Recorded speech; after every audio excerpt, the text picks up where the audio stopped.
ನಮಸ್ಕಾರ ಓ ರತಿಯ ಗಲ್ಲವ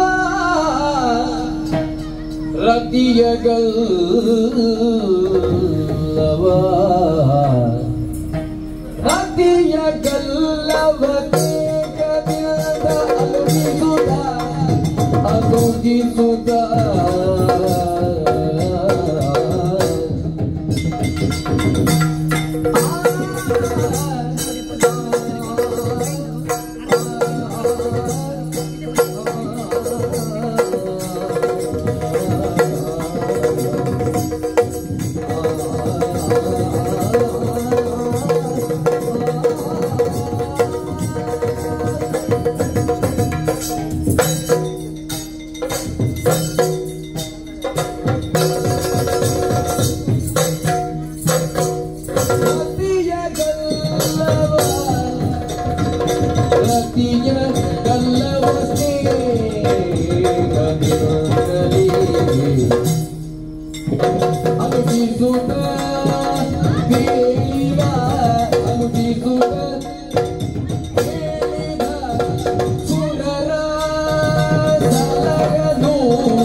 ನಿನ್ನನ್ನು ಕರೆಸಿಕೊಂಡವನು ನಾನು. ಎಷ್ಟು ಅಂದರೆ ನೀನು ನನ್ನ ಗೊಂಬೆಯಂತಹ ಮಡದಿ, ಎಷ್ಟು ಚಂದರೆ ನೀನು. ಸ್ವಾಮಿ ಎಷ್ಟು ಹೊಗಳ್ತೀರ, ಯಾಕೆ ಸ್ವಲ್ಪ ಅತಿ ಆಯ್ತಲ್ಲ? ಅತಿ ಆಯ್ತಾ? ಏನು ಕಾರ್ಯವಾಗಬೇಕಾದ್ರೆ ನೇರವಾಗಿ ಹೇಳು, ಅಷ್ಟು ಸಾಕು. ಈ ಹೆಂಗಸರಿಗೆ ವಿಷಯ ಕೇಳಬೇಕಂತ ಎಷ್ಟು ಆತುರ ಇರ್ತದೆ ನೋಡಿ. ಹಾಗೆ ಹೆಂಡತಿಯಾದವಳು ಹಾಗೆ ಇರಬೇಕು. ಪ್ರತಿ ವಿಚಾರ ಬೇರೇನೂ ಅಲ್ಲ. ದುಷ್ಟವಾದಂತಹ ತಾರಕಾಸುರನೆಂಬವನು ವರಬಲಾನ್ವಿತನಾಗಿ ನೇರವಾಗಿ ದೇವಲೋಕಕ್ಕೆ ದಾಳಿಯನ್ನು ಮಾಡಿದ. ದೇವತಿಂದಿಣಿಯನ್ನು ಕಾಲುಗೆಡಹಿದ ಸೋದಂತಹ ಅವನು ನನ್ನಲ್ಲಿ ತಮ್ಮ ಅಳಲನ್ನು ಹೇಳಿಕೊಡುವುದಕ್ಕಾಗಿ ಬಂದನು. ಸ್ವಾಮಿ ಯಾವಾಗಲೂ ಅವರ ದಿದ್ದದ್ದೇ ಅಲ್ಲ. ಆದರೆ ಇವತ್ತು ಹೊಸ ಪ್ರಸಂಗವಲ್ವಾ? ನೋಡೆ, ಆ ತಾರಕನಿಗೆ ಇರುವಂತಹ ವರಬಲ ಹೇಗೆ? ಹರ ಗಿರಿಜೇರಿಯಿಂದ ಹುಟ್ಟುವಂತಹ ಕುಮಾರನಿಂದ ಅವನಿಗೆ ಮರಣ ಎನ್ನುವ ಹಾಗೆ. ಆದರೆ ಪ್ರಸ್ತುತ ಕಾಲದಲ್ಲಿ ಪರಮೇಶ್ವರನು ತಪಸ್ಸಿನಲ್ಲಿ ಮಗ್ನನಾಗಿದ್ದಾನೆ. ಅವನ ತಪಸ್ಸನ್ನು ಕೆಡಿಸಿ ಹರ ಗಿರಿಜೆಯರು ಒಂದಾಗುವಂತೆ ಮಾಡಬೇಕಾದದ್ದು ನನ್ನ ಕರ್ತವ್ಯ. ಆ ಪರಶಿವನ ತಪಸ್ಸನ್ನು ಕೆಡಿಸುವುದಕ್ಕಾಗಿ ನಾನು ಹೊರಟು ನಿಂತಿದ್ದೇನೆ. ನನ್ನನ್ನೊಮ್ಮೆ ಆನಯಿಸಿ ಕಳುಹಿಸಿಕೊಡೆ. ಸ್ವಾಮಿ, ಸಿದ್ಧಗಳನ್ನು ತಪ್ಪು ಬಂದವೆ. ಅಹಿರು ಮೋಷಣದಲ್ಲಿ ನೊಡನೆ ಯುದ್ಧವೇ ಸಲ್ಲದು. ಹರಣವಲ್ಲಭ ಹರಣವಲ್ಲಭಗೇಳು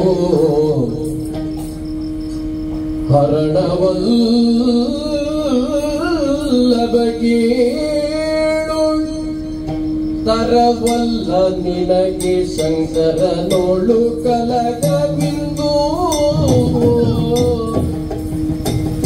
ತರವಲ್ಲ ನಿನಗೆ ಶಂಕರನೋಳು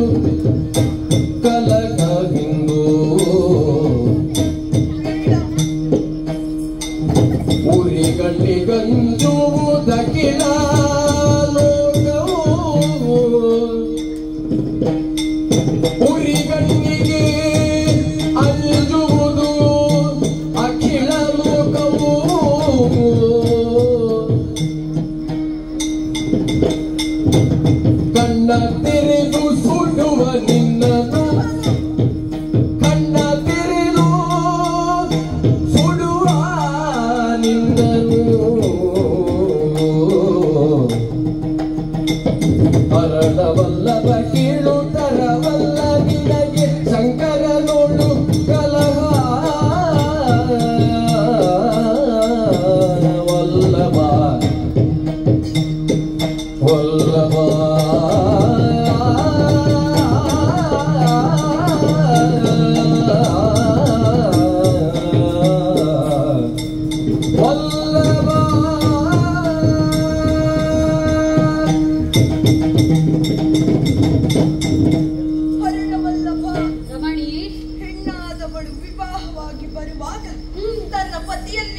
ಸರ್ವಸ್ವ ಎಂದು ನಂಬಿ ಬರುತ್ತಾಳೆ. ಸತ್ಯ. ತ್ರಿಕರಣದಿಂದಲೂ ನಿಷ್ಠರಾಗಿರು ಮಗಳೇ ಎಂದು ನಮ್ಮಪ್ಪ ದಕ್ಷ ಅಂದು ನನಗೆ ಕಿವಿ ಮಾತನ್ನು ಹೇಳಿದ್ದರು. ಅಂದಿನಿಂದ ಇಂದಿನವರೆಗೂ ನೀವೇ ನನ್ನ ಪ್ರಪಂಚ. ನಿಮ್ಮ ಹಿತಕ್ಕಾಗಿ ನನ್ನ ಸರ್ವಸ್ವವನ್ನೇ ಕೊಟ್ಟವಳು ನಾನು. ನಿಮ್ಮನ್ನು ನನ್ನ ಹೃದಯದಲ್ಲಿರಿಸಿದ್ದೇನೆ. ಹೆಂಡತಿಯ ಪ್ರಾಣಕ್ಕೆ ಪತಿಯೇ ಅಧಿಕಾರಿಯಂತೆ, ಪ್ರಾಣವೇ ಪತಿ. ಅವನನ್ನುಳಿದು ಆಕೆಗೆ ಬದುಕಿಲ್ಲ ಸ್ವಾಮಿ. ಖಂಡಿತವಾಗಿ. ಹೀಗಿರುವಾಗ ಪ್ರಪಂಚದ ಲಯಾಧಿಪತಿಯ ಲಯವನ್ನು ಸರಿ ಮಾಡಲು ನನ್ನ ಪ್ರಪಂಚವೇ ನೀವೇ ಲಯವಾಗಲು ಹೊರಟಿದ್ದೀರಲ್ಲ ಸ್ವಾಮಿ. ಹೌದು, ನಿಮಗೆ ಹೇಳಲು ನಾನು ಶಕ್ತಳಲ್ಲ, ಅಬಲೆ ನಾನು.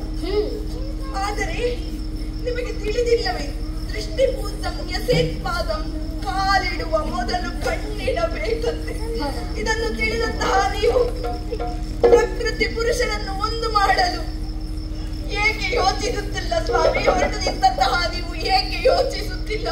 ನನಗೆ ನನ್ನ ಪುರುಷ ಬೇಡವೇ ಸ್ವಾಮಿ, ಬೇಡವೇ ಸ್ವಾಮಿ? ಯಾರೊಡನೆ ಬವರವೇ? ಯಾರೊಡನೆ? ತ್ರಿಜಗಳನ್ನೊಡನೆಯೇ? ಈ ವಿಭೂಷಣನೊಡನೆಯೇ? ತನ್ನ ಕೊರಳಿನ ಒಳಗೂ ಹೊರಗೂ ಆನಾಹನವನ್ನು ತುಂಬಿಕೊಂಡಿದ್ದರು. ಆತನು ಶಾಂತನಾಗಿದ್ದಾನೆ, ತಪಸ್ಸಿನಲ್ಲಿದ್ದಾನೆ, ಮುಕ್ಕಣ್ಣನಿದ್ದಾನೆ, ತಾಣುವಿದ್ದಾನೆ. ಆದರೆ ಆತನ ಉರಿಗಣ್ಣಿಗೆ ಪ್ರಪಂಚವೇ ಇದೆಯಲ್ಲ ಸ್ವಾಮಿ. ಬೇಡ ಸ್ವಾಮಿ, ಸ್ವಾಮಿ ಬೇಡ. ಏನು ಕಿಚ್ಚುಗಣ್ಣವಾಗಿ ನಾ ಮೆಚ್ಚುವೆನೆ.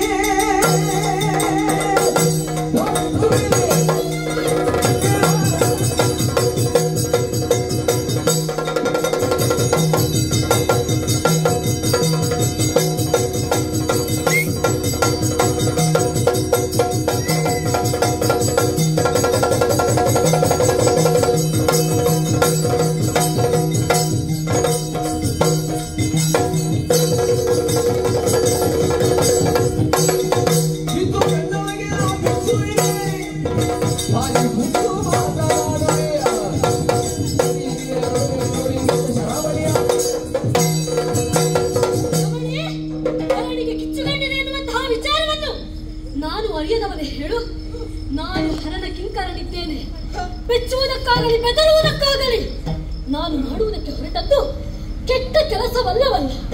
ಕೇಡು ಉಂಟು ಮಾಡುವಂತಹ, ಈ ಲೋಕವನ್ನೇ ಬೆಚ್ಚಿಸುವಂತಹ ಭಯೋತ್ಪಾದಕರ ನಾಶಕ್ಕಾಗಿ. ಇದಕ್ಕಾಗಿ ಹರಗಿರಿಜಿಯರು ಒಂದಾಗಲೇಬೇಕು. ಅವನ ಮಗನಿಂದಲೇ ಆದ ದುಷ್ಟನ ವಧೆ ಎನ್ನುವುದು ವಿಧಿ ಬರಹ ಇರುವಾಗ ನಾನು ಸ್ವಾರ್ಥಿಯಾಗ ಕೂಡದು. ನಿನಗೂ ಹೇಳುವುದಿಷ್ಟೇ, ನನ್ನನ್ನು ಪ್ರೀತಿಯಿಂದ ಕಳುಹಿಸಿಕೊಡೆ ಸ್ವಾಮಿ. ಕುಸುಮಾವತಿಯ ಕುಸುಮಗಳಿಂದ ಪರಿಮಳವನ್ನು ತೆಗೆಯಲು ಹೊರಟಿದ್ದೀರಾ? ಇದು ಚಂದವೇ?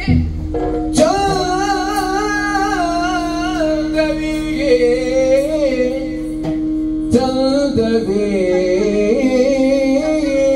ರಮಣ, ಚಂದವೇ ರಮಣ. ಕೇಳಬವನೊಡನೆ ಕಾದಿ, ಅಭವನೊಡನೆ ಕಾದಿ, ಹಿಂದೆ ಯಾರೋ ಉಳಿದವರು. ಅಭವನೊಡನೆ ಕಾದಿ, ಹಿಂದೆ ಯಾರುಳಿದವರು.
ಈಶನು ಎಲ್ಲದರಲ್ಲಿಯೂ ವ್ಯಾಪಿಸಿದ್ದಾನೆ. ಜಗನ್ ನಿಯಾಮಕನು ಆತನು. ಶಿವನಿಲ್ಲದಿದ್ದರೆ ಎಲ್ಲವೂ ಶ್ರವಸ್ವಾಮಿ. ನೀವು ಅಂಧಕಾಸುರನ ವಿಚಾರವನ್ನು ಮರೆತಿರ. ಅಂಧಕಾಸುರ ಶಂಕರನ ಕಿಂಕರನಲ್ಲವೇ ಇರಬಹುದು. ಆತನು ಅಳಿದನು ಸ್ವಾಮಿ. ಇನ್ನು ತ್ರಿಪುರರನ್ನು ಒಂದೇ ಬಾಣದಲ್ಲಿ ಪುರ ಸಮೇತವಾಗಿ ಸುಟ್ಟನು ಆ ಶಂಕರನು. ಗಜದಾನವ ಅಸಾಮಾನ್ಯ ಶೂರ ಸ್ವಾಮಿ. ಆತನು ಅಳಿದನು. ಹೆಚ್ಚೇಗೆ ಶಂಕರನ ಕಿಚ್ಚಿನ ಗಣ್ಣಿನಿಂದ ಹುಟ್ಟಿದಂತಹ ಆ ಗಜದಾನವ ಏನಾದ ಸ್ವಾಮಿ? ಏನಾದ ಜಲಂಧರನು? ಇಲ್ಲ ಸ್ವಾಮಿ, ಮಗನೆಂಬ ಮಮಕಾರ ಬಂದು ತೋರದೆ ಶಿವನು ಒಬ್ಬವನು ಸಂಹರಿಸಿದನು ಸ್ವಾಮಿ. ಸ್ವಾಮಿ ಬೇಡ ಸ್ವಾಮಿ, ಬೇಡ. ಆತನೊಡನೆ ಕಲಹ ಬೇಡ. ನಿಜಯ ನುಡಿಯ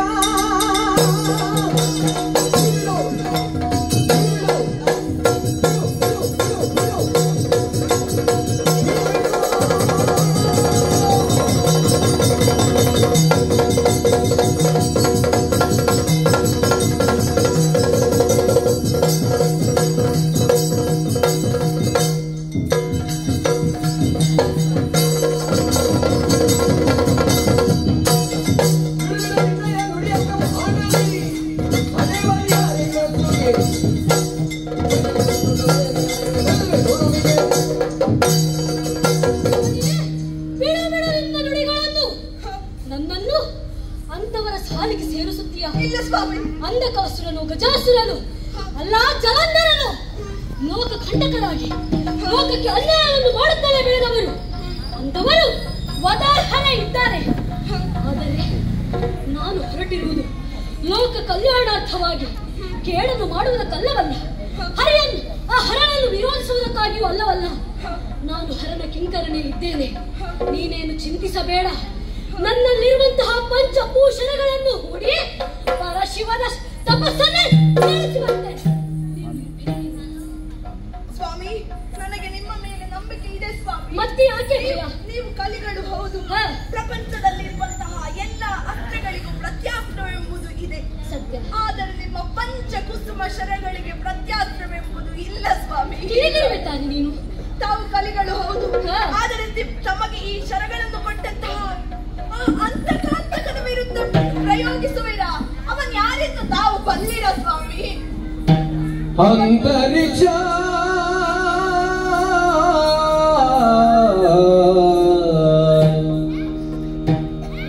ಅಣುರೀಡು ಚರಾಚರ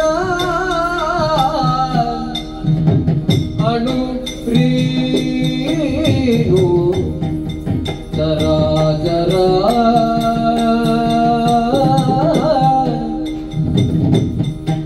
ಅತ್ಯಂತದಿ ತುಂಬಿರುವ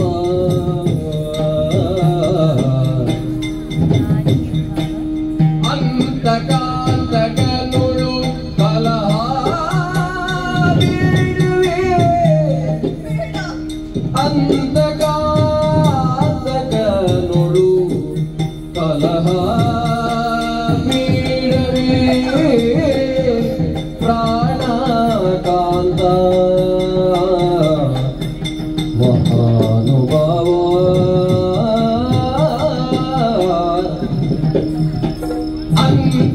ಅಂತಕಾಂತಕನುಳು ಕಲಗ ಬೀಳಲು. ಪ್ರಾಣಕಾಂತ ಮಹಾನುಭಾವ ಹರಣವಲ್ಲಭ ಕೀಳು ತರವಲ್ಲ ನಿನಗೆ ಶಂಕರನುಳು ಸಮರ ವಲ್ಲಭ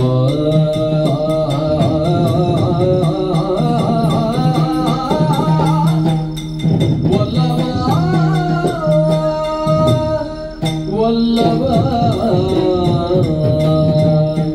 ಸ್ವಾಮಿ, ಆ ಶಂಕರನು ಅಭವನಿದ್ದಾನೆ. ಆತನನ್ನು ಸಕಲ ಮುನಿ ಮನೀಷಿಗಳು ಕೊಂಡಾಡುವುದು ಹೇಗೆಂದರೆ ತೇನವಿನ ತೃಣವಪಿನ ಚಲತಿ. ಅವನ ಇಚ್ಛೆ ಇಲ್ಲದೆ ಒಂದು ತೃಣವು ಚಲಿಸಲು ಸಾಧ್ಯವಿಲ್ಲ ಸ್ವಾಮಿ. ಖಂಡಿತವಾಗಿ. ಅಂತರಿಕ್ಷದಿಂದ ತೊಡಗಿ ಅಣು ರೇಣು ತೃಣ ಕಾಷ್ಟ ಸಕಲ ಚರಾಚರಗಳಲ್ಲಿಯೂ ಆದಿಯಿಂದ ಅಂತ್ಯದವರೆಗೂ ಅವನೇ ವ್ಯಾಪಿಸಿದ್ದಾನೆ ಸ್ವಾಮಿ. ಸ್ವಾಮಿ, ಅವನೊಡನೆ ಯುದ್ಧ ಬೇಡ ಸ್ವಾಮಿ. ಸ್ವಾಮಿ ಯಾಕೆಂದು ಬಂದಿರಾ? ನೀವು ಮಾರ್ಕಾಂಡೇಯನ ಪ್ರಕರಣವನ್ನು ಮರೆತಿರ ಸ್ವಾಮಿ. ಅಂತಕನಿಗೆ ಅಂತಕನಾಗಿ ಅಂತಕಾಂತಕನೆನಿಸಿದಂತಹ ಅಣೋರಣೀಯನೋ ಮಾತೋ ಮಹೀಯನೋ ಆಗಿರುವಂತಹ ಆ ಮಹಾಮಹಿಮನೊಡನೆ ಕಲಹ ಬೇಡ ಸ್ವಾಮಿ. ಸ್ವಾಮಿ, ಈ ಕುಸುಮಾವತಿಗೆ ನಮ್ಮ ಬದುಕು ಬೇಕು ಸ್ವಾಮಿ. ನಾನು ಬದುಕಿ ಇರಬೇಕಾದರೆ ನಿಮ್ಮೊಂದಿಗಿನ ಬದುಕು ಬೇಕು ಸ್ವಾಮಿ. ಅದಕ್ಕಾಗಿ ತಾವು ಬದುಕಬೇಕು ಸ್ವಾಮಿ. ಸ್ವಾಮಿ, ಸೆರಗೊಟ್ಟಿ ಬೇಡುತ್ತಿದ್ದಾರೆ. ತಾಳುವಾದಂತಹ ಅವನೊಡನೆ ಅಣುವಾದಂತಹ ನಮ್ಮ ಯುದ್ಧ ಸಲ್ಲದು ಸ್ವಾಮಿ. ನನ್ನ ಮಾಂಗಲ್ಯವನ್ನು ಉಳಿಸಿ ಸ್ವಾಮಿ. ಸೈರಿಸು, ನಿನ್ನ ಅಂತರಂಗವನ್ನು ನಾನು ಅರ್ಥವಿಸಿಕೊಂಡೆ. ಆದರೆ ಏನು ಮಾಡೋಣ? ತಾರಕಾಸುರನ ಉಪಟಳವು ತಾರಕಕ್ಕೇರಿದೆ. ದೇವತೆಗಳು ದುಃಖಿಸುತ್ತಾ ಇದ್ದಾರೆ.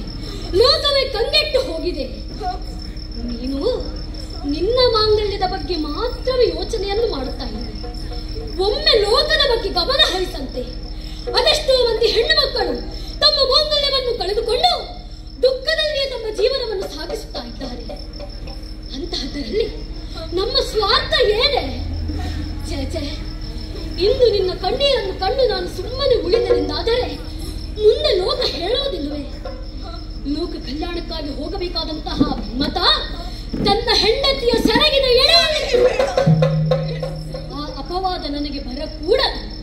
ಅದು ನನಗೆ ಇಷ್ಟವೂ ಇಲ್ಲ. ನಾನು ಆ ಹರನ ಭಕ್ತನೇ ಇರುತ್ತೇನೆ. ಎಲ್ಲವೂ ಆ ಶಿವನಿಚ್ಛೆಯಂತೆ ಆಗಲಿ.